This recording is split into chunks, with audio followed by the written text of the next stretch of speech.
Hashim Thaçi edhe nëse shpallët i pafajshëm për mendimin tim,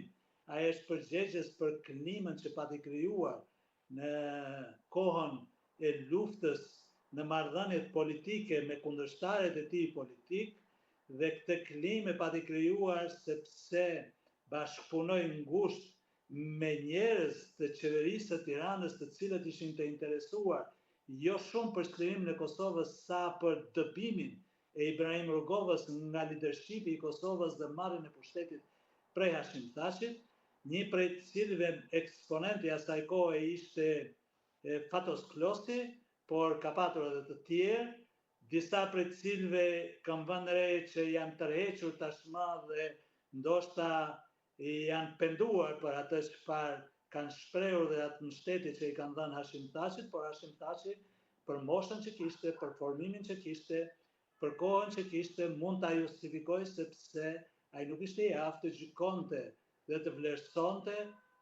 me dijet e tij, me mendimin e tij, me pjekurinë e tij, dhe do të ndikohej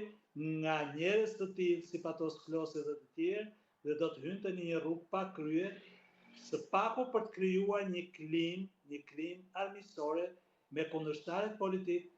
në kohën e luftës, gjithmonë me synim pushtetin, krijimin e një qeverie të përkohshme, një qeveri e hije, të një akuzat ndaj Rugovës, lista për likuidime fizike,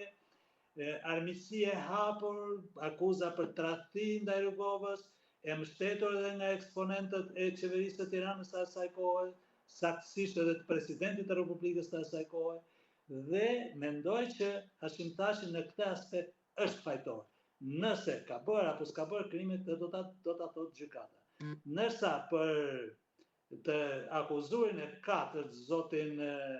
Recep Selimi, nuk jam i sigurt se ai nuk ka marrë pjesë edhe në likuidimin e ndonjë kundërshtari politik në Prishtinë. Në klubet e Prishtinës flitet shpesh me këdo që të bisedosh se ai ose ka vëzhguar aksionin e vrasjes së